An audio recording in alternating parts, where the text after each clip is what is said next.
história de uma família. Essa é a história de um casamento, essa é a história de pais, essa é a história de 2 filhos. Chegou o dia da morte também de Isaac. Ele entendeu que ele estava velho. Ele entendeu que muitos dias ele não viveria mais sobre a terra e que seria agora a hora de passar a bênção da primogenitura para o seu filho. Então um filho rouba a primogenitura de outro com a ajuda da mãe. Essa aqui é a história, é a trama de uma família. Quando as pessoas se distraem com os seus desejos egoístas, a vida se torna uma desgraça. Essas pessoas, elas tinham tudo para dar certo. Essas pessoas receberam de Abraão, o grande patriarca, o pai deles todos, receberam uma missão de viver a aliança e passar a aliança para a próxima geração. Mas essa família se distraiu com os seus desejos egoístas e eles não passaram nada da bênção para frente. Eles se distraíram e eles tornaram tudo em desgraça. Quando uma família sai do propósito, vira uma grande bagunça.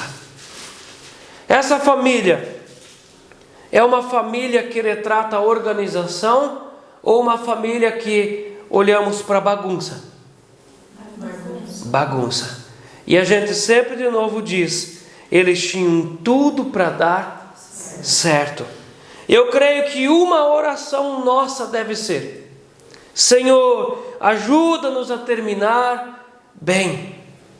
As pessoas muitas vezes começam bem a sua vida, começam bem a sua história, mas terminam a sua história muito mal. Esse povo aqui, eles começaram bem a sua vida, começaram bem o seu casamento, começaram bem orando e servindo a Deus, mas eles terminaram muito mal. Então a nossa oração hoje deve ser: Senhor, ajuda-nos a terminar bem. E quantas vezes nós observamos famílias que terminaram muito mal, e nós observamos às vezes num sepultamento, ou nós olhamos os nomes num túmulo, e nós dizemos para nós mesmos: eu não quero terminar dessa forma. Ajuda-nos, Senhor, a terminar bem. Um bom começo não é garantia de um bom final. As pessoas podem começar bem, mas isso não é garantia de um bom final. Se as pessoas não continuarem progredindo no bom caminho, elas vão terminar mal. Muitos pastores começam bem, mas terminam mal. Há muitas famílias, muitos casamentos que começam bem e terminam mal. Há muitas pessoas que começam uma faculdade muito bem e terminam mal. Há pais e filhos que começam muito bem e terminam mal. Ló começou bem. Ele também seguiu junto com Abraão no caminho para Canaã. Ele começou bem e terminou mal. Vocês lembram do Gideão, que começou muito bem, um homem de milagres, venceu muitos reis com 300 homens. Ele começou muito bem, mas a vida dele terminou mal. Vocês lembram do Sansão? Um homem ungido do ventre da mãe dele, separado, santo, nazireu, começou muito bem e terminou mal. Saul começou muito bem, eleito pelas pessoas, pelo povo, foi ovacionado. Um homem que a Bíblia diz que era bonito de estatura, inteligente, começou muito bem e terminou mal, se suicidando. Salomão começou muito bem, era filho do grande rei Davi, recebeu por herança não apenas um reino e dinheiro, mas também igreja, religião, levitas, sacerdotes, uma educação cristã. Ele começou muito bem e terminou mal. Demas, o apóstolo Paulo fala que Demas lhe causou muitas dores, e Demas amou o seguinte século e abandonou Paulo. Era um líder que começou bem e terminou mal. Paulo também fala de um homem chamado Alexandre o Latueiro, que me causou muitos males. Muito possível que Demas e Alexandre Latueiro eram já líderes, presbíteros em igrejas, líderes que ensinavam, que tinham começado muito bem e terminaram mal. Um bom começo não é garantia de um bom final, se as pessoas não continuarem progredindo no caminho correto. Todos esses terminaram mal. Quando nós olhamos no começo do Apocalipse, as 7 igrejas da Ásia Menor, apenas 2 são elogiadas por Jesus. Todas elas começaram bem, mas 5 igrejas terminaram mal. Éfeso foi acusada de abandonar o primeiro amor. Laodiceia foi acusada de ser uma igreja morna. A outra igreja foi acusada dela cultivar no meio dela uma mulher chamada Jezabel. Ou isso significa, começou de ouvir a demônios e desprezar o ensino do Evangelho. Começaram bem e terminaram mal. Isaac teve tudo para ser um grande homem na presença do céu. Ele foi consagrado ao 8º dia? Sim. O Abraão, o pai, colocou ele na aliança. Então ele tinha tudo para dar certo? Sim. Quando ele foi desmamado, o pai dele fez uma festa e o abençoou, porque agora começava a sua vida de adulto. Quando o pai dele o levou para o altar no Monte Moriá, houve também ali uma consagração, quando Deus pediu que Abraão matasse o seu filho como sacrifício. Foi ali uma consagração num altar. Esse menino foi consagrado. Ele recebeu a herança do pai. Ele aprendeu com o pai a orar. Ele aprendeu com o pai a construir altares. Ele tinha tudo para dar certo. E a Bíblia ainda mostra que com 40 anos, esse homem era um homem de oração. E nos seus primeiros 20 anos de casado, quando eles não puderam ter filhos, esse homem orou e Deus o ouviu. Esse homem era um homem de oração. E nós perguntamos, aonde que as pessoas se perdem? Aonde que tudo isso se perdeu para que a família virasse uma bagunça? Em primeiro lugar, Isaac colocou a si mesmo antes do Senhor. Quando chegaram os dias do final da sua vida, no verso 1 do 27, tendo-se envelhecido Isaac, e já não podendo ver. Esse homem, além de ser de idade já velho, ele também tinha se tornado um homem cego.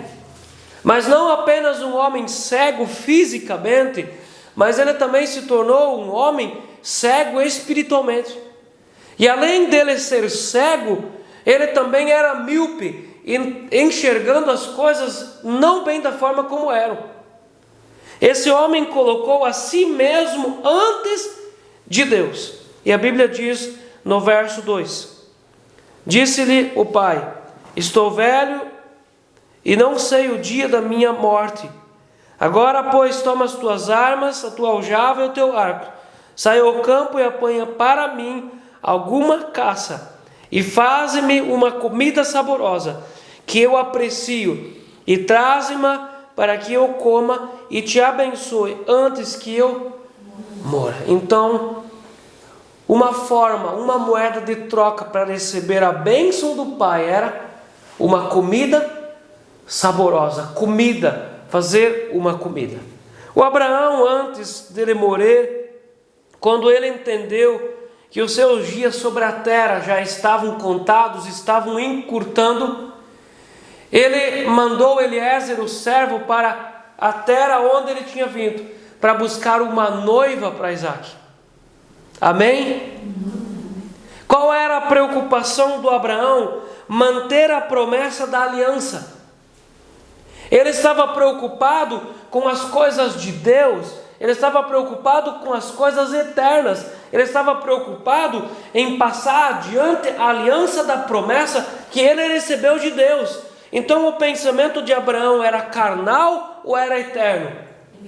Era da carne material ou era espiritual? Era espiritual.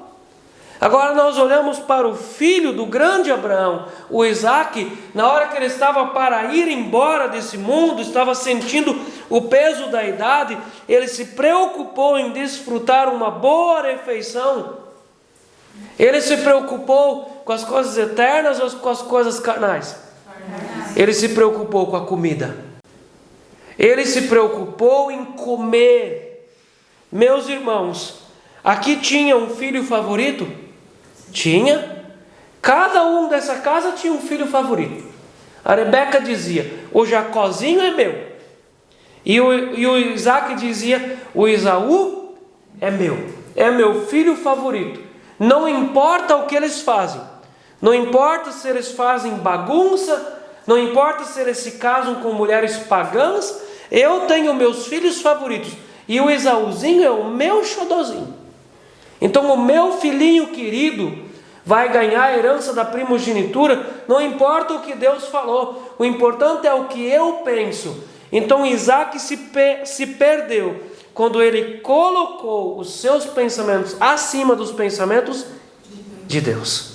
Eu gosto de um texto de Filipenses 3,19, e eu copiei esse texto aqui da versão King James, da Bíblia King James, e Paulo fala para a igreja de Filipenses dizendo assim: o fim dessas pessoas é a perdição, o Deus deles é o estômago, e o orgulho que eles ostentam fundamenta-se no que é vergonhoso.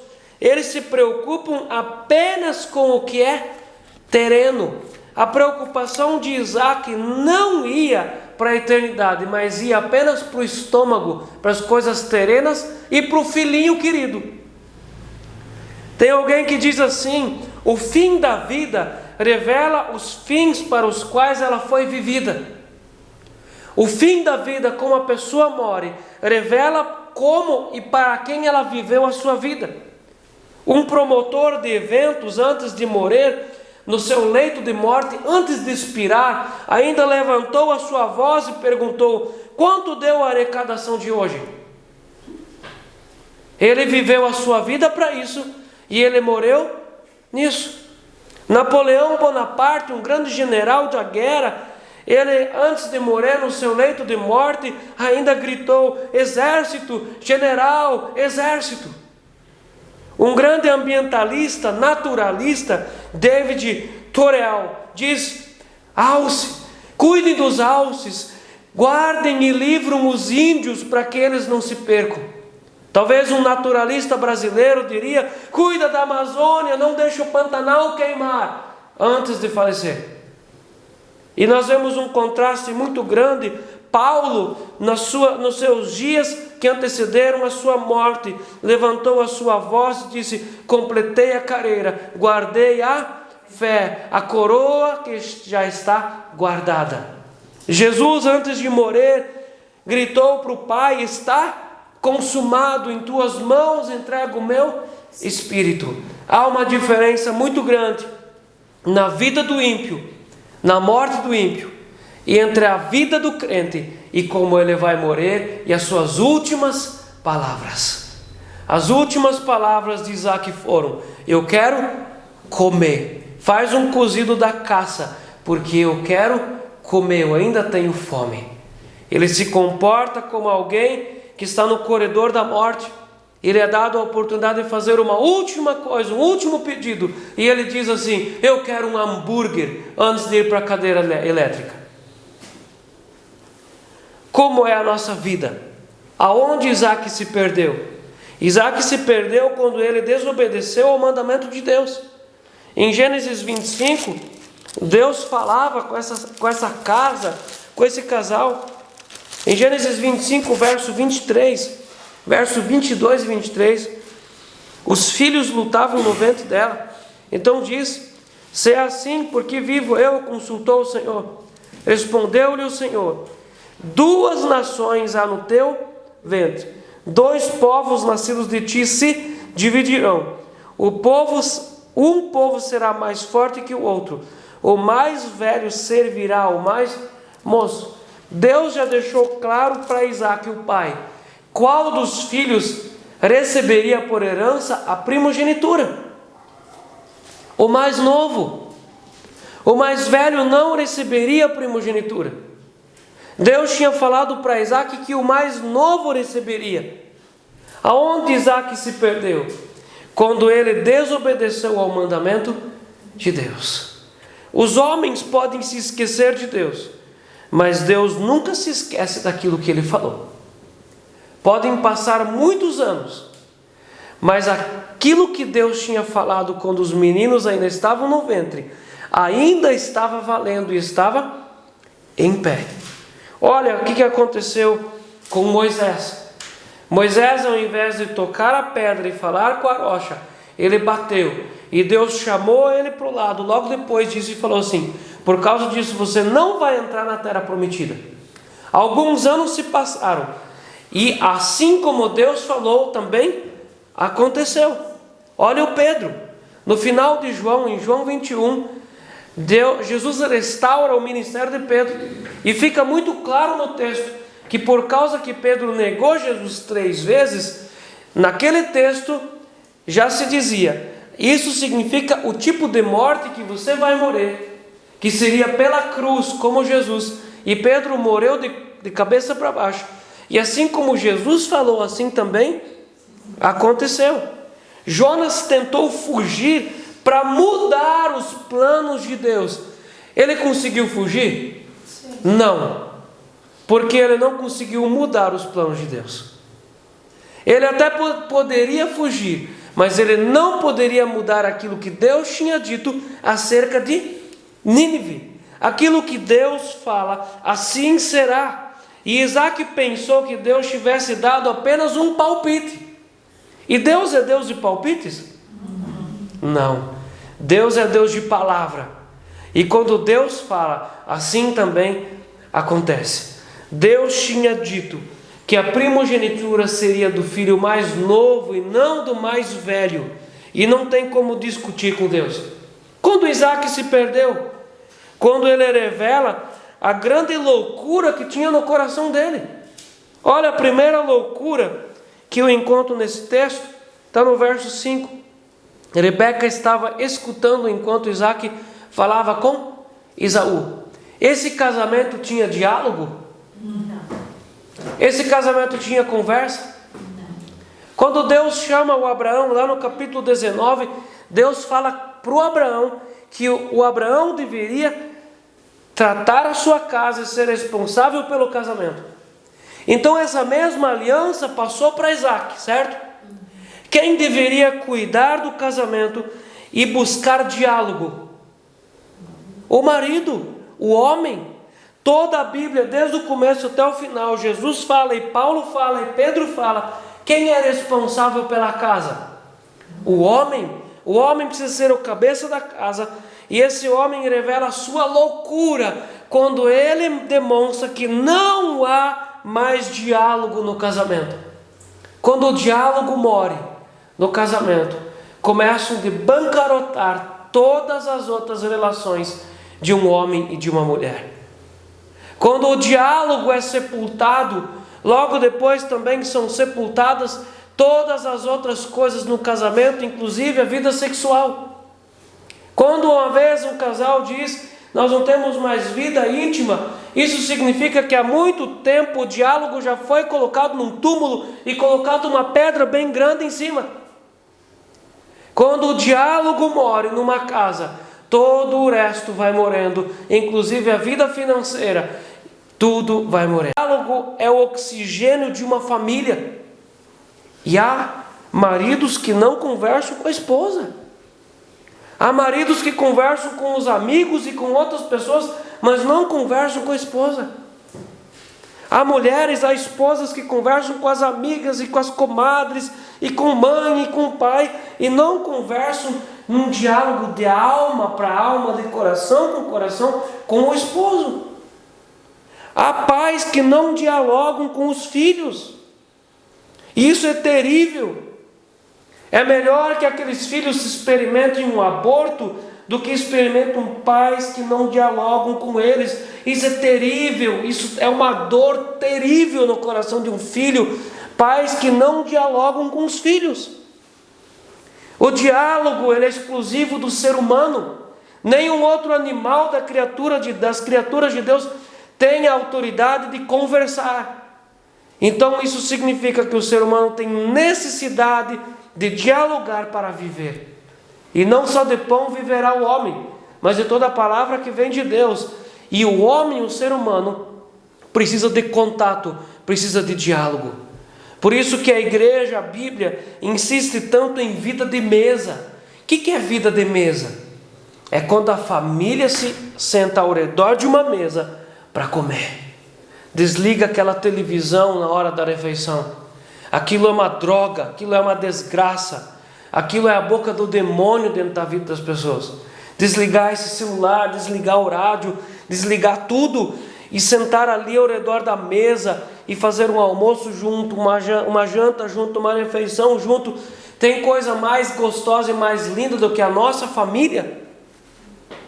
Às vezes as pessoas entendem isso quando a família vai embora e ela é levada para depois da cidade, lá no cemitério. A coisa mais preciosa que as pessoas têm é a família e o diálogo, dialogar, sentar e conversar profundamente. Isso é libertador. Pais precisam dialogar com os filhos. Filhos precisam dialogar com os pais. A família precisa dialogar. E essa casa aqui era uma casa que o diálogo já tinha sido sepultado há muito tempo. O casal vivia uma loucura, porque não dialogavam mais.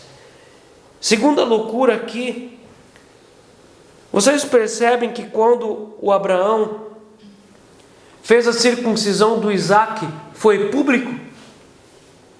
Foi público ou foi secreto? Foi público. Quando ele comemorou o desmame do Isaque, ele convidou todos os amigos e fez uma festa. Isso foi público ou secreto? Público. Quando o Abraão colocou a aliança, transpôs a aliança para Isaque, foi público. Sim.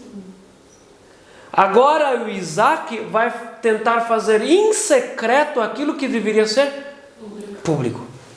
Cuide uma coisa que eu vou falar para você. Tenha medo de pessoas que expõem a sua vida secreta em público, porque aquilo que elas deveriam fazer em público, elas vão fazer em secreto. Cuide com pessoas que precisam colocar toda a sua vida em público, precisam colocar fotos no Face e no Instagram, precisam colocar em público a sua vida. Todo mundo tem que ver que eu estou fazendo isso. Essas mesmas pessoas, elas têm um desequilíbrio daquilo que elas deveriam fazer em público, oficialmente. Essas mesmas pessoas vão fazer em secreto aquilo que deveria ser público. Aquilo deveria ser público, mas o Isaque resolveu fazer em secreto. Vamos nós reunir aqui, eu e meu filhinho querido. Vamos nós aqui fazer uma comida, um almoço, e vamos transferir a primogenitura sem que a tua mãe e o teu irmão saibam. Tudo na calada da noite, tudo no secreto, porque nós dois aqui somos um partido. Um lava a mão do outro, um coça as costas do outro, nós somos juntos. Então a mãe e o irmão não devem saber. Vamos fazer as nossas coisas do nosso jeitinho brasileiro. E planejaram fazer isso em secreto. E isso é uma loucura no coração. Quantos pais que fazem em secreto coisas com seus filhos escolhidos? Aquilo que deveria ser em público, vamos fazer em secreto, só nós vamos saber. Há igrejas que as coisas não são transparentes, se faz tudo em secreto, só com aquela bolinha, só com aquela panelinha, tudo em secreto. Isso acaba dando problema, porque há coisas que são secretas na nossa vida, que nós não abrimos as janelas para outras pessoas olharem, e há coisas que são públicas, que nós precisamos fazer em público, para que elas mostrem a transparência da nossa vida, mostrem a transparência das nossas escolhas. Onde tudo se perdeu? Quando Isaque, com loucura no coração, pensou que a bênção seria um ato mágico que resolveria a vida rebelde do Esaú. Que tipo de vida que o Esaú vivia? Uma vida linda? Ele se casou com que tipo de mulheres? 2 mulheres pagãs. E nós aprendemos no culto passado que ele fez isso para dar na cara do pai e da mãe, para trazer amargura, para mostrar que quem manda era ele. Esse filho que dá tanto problema, agora o pai pensa assim: eu vou transferir a primogenitura para ele, eu vou colocar as mãos sobre a cabeça e vou abençoar ele, e ele vai mudar de vida num passe de mágica. Daqui para frente o meu filho vai ser uma bênção com as esposas deles, vai deixar de ser pagão, vai um passe de mágica. Não pense que colocar as mãos sobre a cabeça de alguém e dirigir palavras de bênçãos pode ter capacidade de mudar a trajetória de alguém. É ou não é loucura no coração? Aonde tudo isso se perdeu?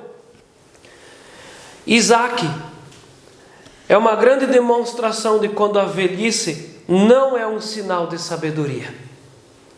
O que Deus espera da gente? Sabedoria ou tolice? Sabedoria. Deus espera a sabedoria de uma criança ou de uma pessoa vivida? De uma pessoa que já viveu a vida. Alguém pode chegar a ter muitos anos de vida e continuar imaturo? Uma pessoa pode envelhecer e continuar imatura? Uma pessoa pode ser cheia de anos e ser vazia de sabedoria? Sim. O Isaac é um homem que tinha tudo para brilhar, e vai-se para o túmulo, e a história dele é apenas útil para dizer: não faça como Isaac fez. Nós temos muitas pessoas que as histórias delas são úteis para nós dizermos: não faz igual fulano, não faz igual ciclano. Porque a história de muitas pessoas é apenas útil para dizer: não faça igual. Tudo se perdeu. O Isaac tinha tudo para dar certo? Sim ou não? Sim. Sim. Loucura, loucura no coração. Agora nós vamos olhar para a Rebeca. A Rebeca tinha também tudo para dar certo? Sim. A Rebeca, eu olho para a vida dela e eu olho assim, quando o pragmatismo fala mais alto. O que é pragmatismo? É fazer não o que é certo, mas o que dá certo. Nós não vamos fazer o que é certo, mas o que dá certo. Muitas igrejas cultivam isso. Pastores cultivam isso.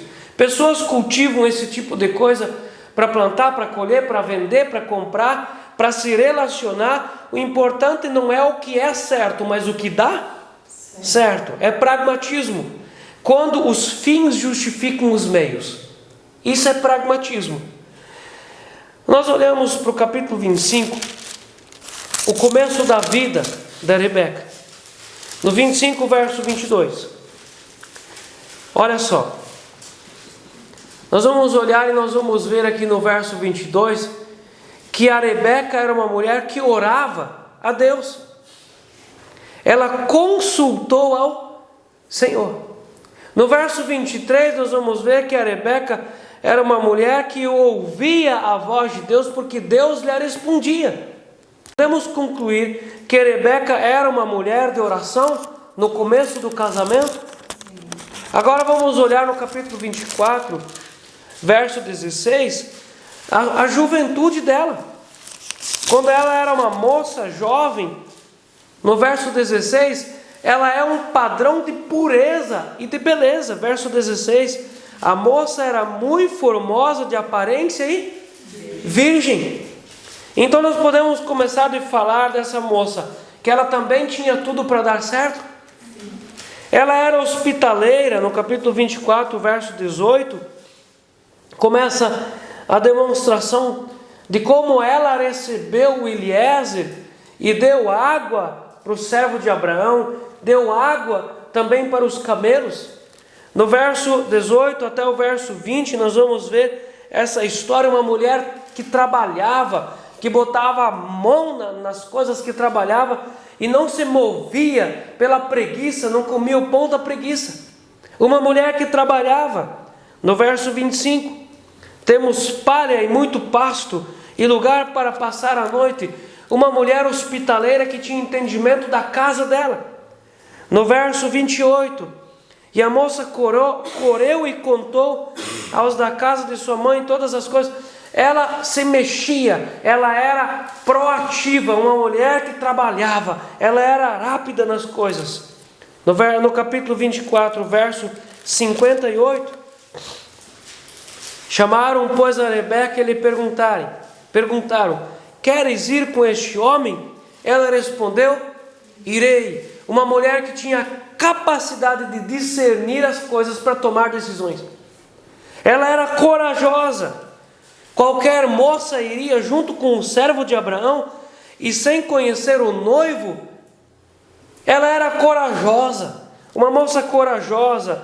No verso 67 do capítulo 24, Isaac conduziu até a tenda de Sara, mãe dela, e tomou a Rebeca, e essa lhe foi por mulher, e ele a amou. Uma mulher que foi amada, uma mulher amada. E o texto continua: assim foi Isaac consolado depois da morte de sua mãe. Uma mulher que sabia consolar o seu marido. Essa mulher tinha tudo para dar certo, mas conforme os filhos cresceram, ela foi deteriorando até chegar às profundezas do engano e do medo. Morreu o diálogo, morreu o amor, morreu a vida entre casal, morreu o compartilhar os projetos. Nessa casa, cada um tinha os seus projetos. Sabe aquele casal que o marido se veste e sai para a vila e nem fala onde é que vai? E a mulher também vai para os seus lugares e também nem comunica o marido? Esse era o casal que cada um tinha os seus projetos. A partir do momento em que os filhos nasceram, tudo começou a encaminhar-se ao fundo do poço. E nós chegamos a um final onde é que, no capítulo 27 e 45, chegou ao fundo do poço, que essa mulher é uma mulher cheia de engano e de medo. 27 e 45.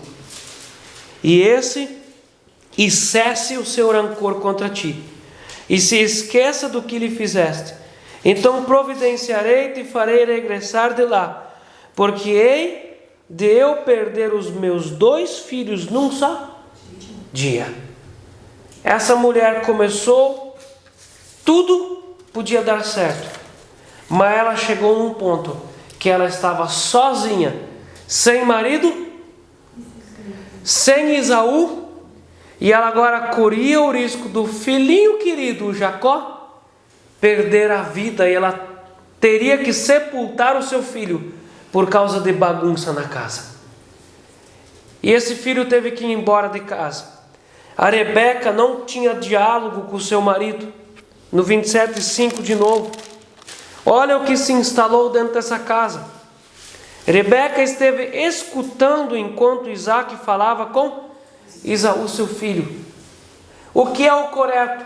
O marido chamar a sua esposa, a esposa chamar o marido, e o casal resolver os assuntos. É ou não é? Mas agora se instalou nessa casa o espírito do cochicho. Então, se a Rebeca queria saber alguma coisa acerca do Isaac e do Esaú, ela teria que ir por detrás da cortina ou por detrás da parede escutar o cochicho. Vocês já viram aquelas figuras de alguém escutando por detrás da parede com um copo? A Rebeca tinha que ficar na calada da noite, ali ouvindo o que o marido falava para o filho, para entender o que estava acontecendo. Ela estava atrás de fofoquinha, de cochicho, ouvindo o que estava acontecendo. E a Rebeca busca a bênção legítima por meios ilegítimos. A bênção não era dita já por Deus legítima para Jacó? Mas a Rebeca tenta buscar tudo de uma forma ilegítima. Vamos enganar o teu pai, Jacó. Eu ouvi que ele estava falando com o seu irmão sobre uma caça, sobre fazer uma comida. Ele comeria a comida e ele passaria a primogenitura. Então vamos nós nos adiantar e vamos nós fazer do nosso jeito. vai e pega 2 cabritos e traz-os, nós vamos carneá-los, limpá-los, fazer uma comida gostosa e nós vamos oferecer ao pai. E então ele vai passar a primogenitura para você. Rebeca induz Jacó à mentira e à traição, assumindo a responsabilidade das consequências. Ela diz para o Jacó: eu me responsabilizo pelas consequências. A vida dela já estava tão amarga que não poderia ficar pior. Ela estava tão desistida da vida que ela entendeu que não poderia ficar pior. E aqui começa algo assim: tinha um plano para tomar a primogenitura à força? Tinha um plano, tinha um preparo. Vamos pegar 2 cabritos e fazer uma comida. E então agora só faltava a ação. E nós chegamos numa conclusão de luz, câmera, ação. Vamos fazer um teatro. Mas ela não pensou nas consequências. E todas as coisas geram consequência na vida das pessoas. E principalmente tomar a primogenitura por meio de mentira e traição. Isso teria consequência. E a gente já sabe a consequência. Jacó teve que fugir de casa. Nunca mais viu a sua mãe. Nunca recebeu a herança que seria legítima. Deus não tinha dito que a herança que Abraão deu para Isaac seria de Jacó? Ele desfrutou dessa herança? Não, essa herança foi perdida. Porque ele foi para um outro lugar trabalhar com seu tio Labão e foi enganado lá diversas vezes. Ele não foi enganado trabalhando para se casar com uma moça e recebeu a outra?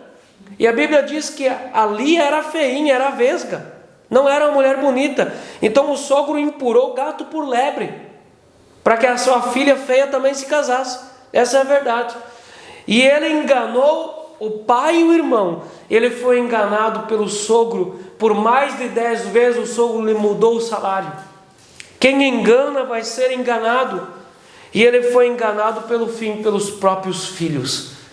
Você lembra que os filhos dele depois, os filhos de Jacó, fizeram um teatro, montando um teatro de que eles tinham, ou que José tinha morrido, comido por um animal silvestre. Por 22 anos, o Jacó achou que o José estava morto. Aquele que fez um teatro agora colheu também um teatro para cima dele. A Rebeca morreu solitária, sem marido, sem o Esaú, porque depois disso você acha que um filho desses vai outra vez voltar para a casa da mãe? Sem Esaú, o Jacó teve que fugir. E amargurada pela vida que ela tinha vivido, tinha tudo para dar certo, mas chegou ao final da vida, uma vida totalmente amargurada. O final do texto, no 46, diz assim: disse Rebeca a Isaac: aborrecida estou da minha... Que final de vida que essa mulher teve? Você acha que essa mulher olhou e desejou a morte com a consciência tranquila? Lógico que não. Então nós concluímos aqui que eu e você temos tudo para dar certo. A vida está nas nossas mãos. É como um pássaro que eu posso apertar a cabeça e ele morre, ou eu posso cultivá-lo para que ele viva. A vida está nas nossas mãos. E essa mulher chega no final da vida dela, diz assim: aborrecida estou da minha vida por causa das filhas de Eté. E se Jacó tomar esposa dentre as filhas de Eté, tais como essas, as filhas dessa terra, de que me servirá a vida? No final da vida, ela é uma mulher totalmente amargurada e cheia de frustrações. Eu não quero chegar no final da minha vida frustrado da vida. Você quer? Porque não tem como voltar atrás. Não tem como fazer de novo. Não tem como começar a vida outra vez. A vida no final da vida era o final da vida. E que maravilha que nós temos essas histórias que nos avisam de que nós precisamos viver hoje com responsabilidade para não termos amargura amanhã.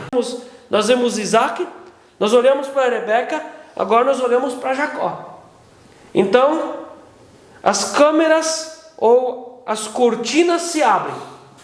Luz, câmera, vamos falar junto? Luz, câmera, começou um grande teatro. O teatro para conseguir a bênção da primogenitura. No verso 18 e 19, ele mentiu acerca do nome dele. 27 e 18. Jacó foi a seu pai e disse: meu pai. Ele respondeu: fala, quem és tu, meu filho? Quem é você? Você lembra que Jesus muitas vezes, quando chegam para ele, ele faz perguntas. O que tu queres que eu te faça? O que você quer? Aqui o Isaac pergunta para o filho: quem é você, meu filho? Quem é você? Então havia uma desconfiança de que poderia ser enganado? Sim. Aqueles que enganam, eles precisam o tempo todo desconfiar, para que ninguém os engane. E a desconfiança é como um veneno no coração, mata a pessoa. Desconfiado, porque alguém poderia lhe enganar. Então quem é você, meu filho? Jacó mentiu sobre o seu nome. Jacó mentiu sobre a comida, no verso 19. Respondeu Jacó a seu pai: sou Esaú teu primogênito. Fiz o que me ordenaste. Levanta-te, pois, assenta-te e come a minha. Ele está dizendo que ele caçou a minha caça, para que me abençoes. Jacó mentiu sobre a comida, sobre o seu nome, e Jacó mentiu sobre Deus. Ele colocou inclusive Deus na história. Olha no verso 20. Disse Isaac a seu filho: como é isso que a pudeste achar tão depressa, meu filho? Ele respondeu: porque o Senhor teu Deus a mandou ao meu. Você vê que homem mentiroso.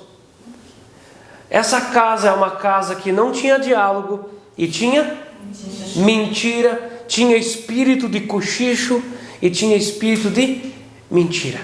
Meus irmãos, quando chega num ponto desse, quando a mentira é fácil assim, é porque muitos anos o casal, a casa, a família cultiva a mentira. Então chega num ponto assim, num trevo da vida, é tão fácil mentir, porque é uma coisa que se cultivou, a pessoa tem prática nisso, ela é craque nisso. Isso não foi difícil. Olha, eu sou Jacó, essa aqui é a minha caça. Não, foi Deus que mandou a caça tão rápido. Ele é mentiroso e Jacó mentiu sobre Deus. Até Deus entrou na história. E Jacó mentiu pelos seus disfarces. Verso 21. Então disse Isaac a Jacó: chega até aqui, para que eu te apalpe, meu filho, e veja se és meu filho Esaú ou não. 22. Jacó chegou-se a Isaac seu pai, que o apalpou e disse: a voz é de Jacó, porém as mãos são de Esaú. Eles não perderam nada dos cabritos, a carne nem a pele.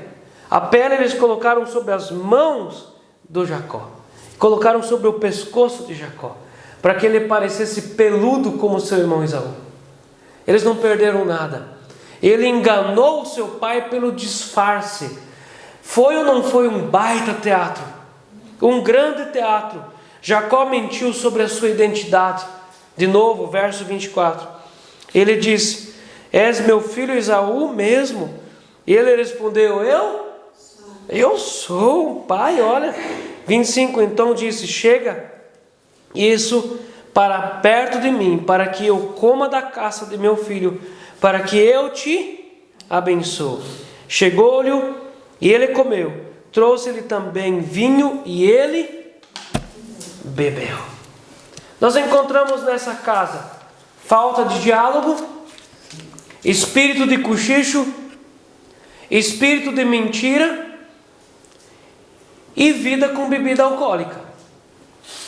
No final do 25, trouxe-lhe também vinho e ele bebeu. O que acontece numa casa aonde há bebida alcoólica. A bebida alcoólica, ela destrói casamentos e famílias. Mas a gente só toma uma latinha. A gente só toma uma taça de vinho, pastor. A gente se controla. A Bíblia não fala que a embriaguez é o problema. A Bíblia sempre vai dizer que o problema é o vinho e o mosto. A desobediência. E vamos olhar agora para a Bíblia que Deus abre para nós na sociedade. Tem ou não tem famílias que são destruídas por bebida alcoólica? Há ministérios que são destruídos porque o pastor cultiva no secreto o vinho, porque vinho não faz mal. E então vem a desgraça, vem a ruína, vem a bancarrota, problema de casamento, problema com filhos, problema com liderança da igreja, e às vezes não se sabe o que está acontecendo, mas existe um problema lá debaixo do tapete, lá aonde que é o fundamento da casa, a bebida alcoólica coroando o ministério e a vida das pessoas. Uma das perguntas que o pastor precisa fazer para um casal que precisa de aconselhamento é: na casa de vocês tem bebida alcoólica? E uma porcentagem muito alta precisa engolir duro e dizer sim, mas a gente só toma uma tacinha. Isso traz problemas, isso atrai demônios para dentro da casa. A bebida alcoólica, ela acaba com famílias, acaba com igrejas e acaba com casamentos. E nessa casa tinha bebida alcoólica? Agora eu pergunto para você: o Abraão foi um homem perfeito? Não. Ele cometeu erros? Pecou? Sim. Mas a gente vê alguma vez bebida alcoólica na mesa do Abraão? Não. Mas na mesa do filho tinha bebida alcoólica. Se agora, nesse momento, é tão fácil trazer um copo de bebida alcoólica, vinho, e o pai tomou, é porque muitos anos isso é cultivado nessa casa, é natural. E a bebida alcoólica destrói as famílias. Jacó mentiu e enganou o pai dele com um beijo. Verso 26. Então lhes disse Isaque, seu pai: chega-te e dá-me um beijo, meu filho. E ele se chegou e o beijou. Quem na Bíblia trai com um beijo? Judas traiu quem? Jesus. As pessoas traem com emoções boas, traem com situações legais, traem com beijos. Ainda depois do teatro está todo pronto, o final do teatro, para terminar com chave de ouro, toda aquela encenação linda, aquela trama, ainda com um beijo, a traição está completa. Traição com beijo. Meus irmãos, no verso 28 e 29, nós vamos ver a bênção que o Isaque passou para o seu filho: prosperidade, domínio, liderança e proteção. Verso 28. Deus te dê do orvalho do céu e da exuberância da terra, e fartura de trigo e de mosto. Sirvam-te povos e nações, te reverenciem. Se, Senhor, de teus irmãos e os filhos de tua mãe se encurvem a ti, maldito seja o que te amaldiçoar, e abençoado o que te abençoar. E assim é até nos dias de hoje. Palavras têm autoridade. Os pais precisam cuidar o que eles falam para os filhos. Amém? Você consegue entender isso? Muitas vezes os pais dirigem aos filhos palavras de maldição, palavras de derrota. E os pais vão desejar que aconteça ao contrário na vida dos filhos? Se os pais dirigem palavras de derrota, então é justo esperar a derrota. Mas pais precisam dirigir aos seus filhos palavras de bênção, palavras positivas, palavras que empurrem os filhos para frente. E isso acontece num casamento saudável, numa casa saudável que tem diálogo e tem verdade. Pais precisam abençoar os seus filhos com palavras de amor e de justiça. E o último é o Esaú. Então, sobre o Esaú, nós também perguntamos: aonde tudo se perdeu? Ele não estava no mesmo ventre abençoado? Ele não estava no mesmo ventre que Deus deu respostas? Você acha que Deus não tinha nenhuma bênção para o Esaú? Tinha sim, claro que tinha. E eu provo para você pelas Escrituras. Nós vamos ir trabalhando o texto. Depois, quando o Jacó volta lá do seu sogro, ele volta muito rico, com 2 esposas, muitos filhos, muita prosperidade. Ele não havia recebido do pai dele a herança, mas ele tinha trabalhado e tinha ganhado herança. Ele se encontra com Esaú no caminho de volta para casa. E o Esaú era muito mais rico que o Jacó. Quem abençoou o Esaú? O pai ou Deus? Deus. Então o pai não tinha nenhuma bênção para o filho, mas Deus tinha. Deus abençoou tanto o Esaú quanto o Jacó. Você consegue entender isso? No verso 30. Mal acabara Isaque de abençoar a Jacó, tendo este saído da presença de Isaque, seu pai, chega Esaú.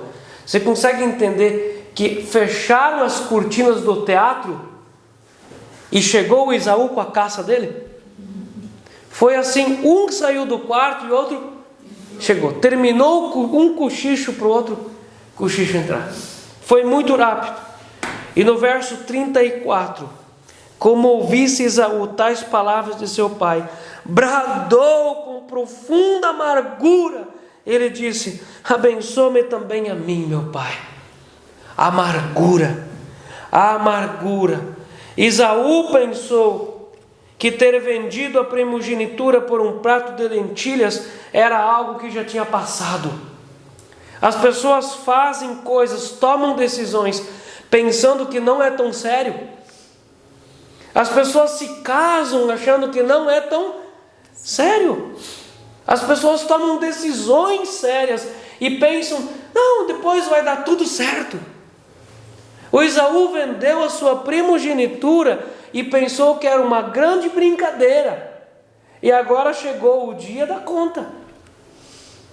Quando nós tomamos decisões, nós precisamos prestar atenção em qual caminho nós entramos. Porque com Deus nós não podemos brincar. Deus faz as coisas certas.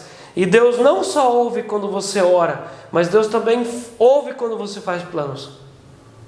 O Esaú pensou que nunca viria esse dia, mas o dia chegou em que ele teve que dar a primogenitura para aquele ao qual ele tinha vendido a primogenitura. Em Hebreus capítulo 12, versos 16 ao 17, o texto de Hebreus, o autor de Hebreus, traz um texto para os cristãos que tinham se convertido a Jesus, mas que tinham abandonado Jesus para voltar ao judaísmo. E o autor aos Hebreus compara essas pessoas que abandonaram Jesus para abraçar novamente o judaísmo com o Esaú. Porque essas pessoas também estavam abandonando a primogenitura da salvação para outra vez voltar ao prato de lentilhas. Amém? E ele diz assim: nem haja algum impuro ou profano como Esaú, o qual por um repasto vendeu o seu direito de primogenitura, pois sabeis também que posteriormente, querendo herdar a bênção, foi rejeitado, pois não achou lugar de arrependimento, embora com lágrimas o tivesse buscado. Quantas vezes no texto aqui nós vemos o Esaú implorando para o pai dele: tem mais uma bênção para mim? Tem mais uma bênção para mim?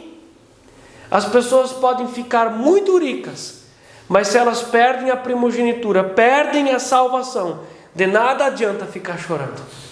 Esaú representa todas as pessoas que brincam com as coisas relacionadas à eternidade. E tem pessoas que rejeitam a salvação por coisas da terra. Tem pessoas que vendem o direito da salvação por um prato de lentilhas. E com Deus não se brinca, com Deus não se zomba. Tudo o que se planta se colhe. E há uma acusação no verso 35 e 36. Respondeu-lhe o pai: veio teu irmão astuciosamente e tomou a tua bênção. Há uma acusação. 36. Disse Esaú: Não é com razão que se chama ele Jacó, pois já 2 vezes me enganou. Eu sinto graça nisso aqui, porque já 2 vezes me enganou. Ai, coitado. Ele toma decisões erradas e os outros recebem a culpa. E aqui no verso 37, há uma reafirmação de que a bênção seria para Jacó e não para Esaú. O futuro está destinado a Esaú e a sua descendência. No verso 38, disse Esaú a seu pai: acaso tens uma única bênção, meu pai? Abençoa-me a mim também. E levantando Esaú a voz, chorou. Agora ele estava levando a sério as coisas, mas agora tinha como voltar. Aí eu pergunto para você: chegou o dia em que Isaac entendeu que tinha que levar a sério a vida? Sim. Ainda teve tempo de voltar? Não. Chegou um dia em que caiu a ficha da Rebeca de que as coisas tinham chegado ao fim? E tinha tempo de voltar? Não. Chegou um dia em que o Esaú entendeu a seriedade? Tinha o que fazer? Ele apenas chorou. E não tinha mais como voltar atrás. E o pai, de uma forma muito justa, lhe disse, o verso 39, então ele respondeu Isaque, seu pai: longe dos lugares férteis da terra será a tua habitação, e sem orvalho que cai do alto, viverás da tua espada e servirás a teu irmão. Quando, porém, te libertares, sacudirás o seu jugo da tua serviço. E assim foi. Esaú é o pai dos edomitas ou idumeus, e eles sempre foram contra o povo de Deus. Diversas vezes generais judeus israelitas venceram os edomitas. Os últimos edomitas que viveram foram colocados pelo Império Romano para governar os israelitas. Foram os 4 Herodes. Jesus chamou um dos Herodes de raposa velha. Um dos Herodes, Herodes Agripa I, tentou julgar Paulo, mas não conseguiu. Todos os 4 Herodes morreram e os idumeus desapareceram da face da terra. Eles são um povo antigo que hoje são estudados por arqueólogos, mas não existem mais, porque Deus os fez desaparecer da terra. Você consegue entender que as nossas decisões, elas refletem sobre as futuras gerações. Tudo terminou em uma grande bagunça. Começou bem, mas terminou mal. Receber uma bênção não pode resolver a vida de pessoas que trabalham contra Deus. A bênção só teria efeito na vida do Isaac se ele continuasse seguindo os passos do pai. A bênção só teria efeito na vida do casamento do Isaac e da Rebeca se eles fizessem a parte deles. Mas eles não fizeram. A bênção não valeu de nada. Essa história precisa ser entendida por cristãos, pelas famílias e pela igreja. Nós estamos hoje também construindo a nossa história. Nós estamos hoje construindo a história desse lugar aqui. E nós terminamos a pregação de hoje com o mesmo tema da pregação da vez passada. Agora é com você. Como você vai viver? Como você vai dirigir a tua vida? Agora é com você. Amém.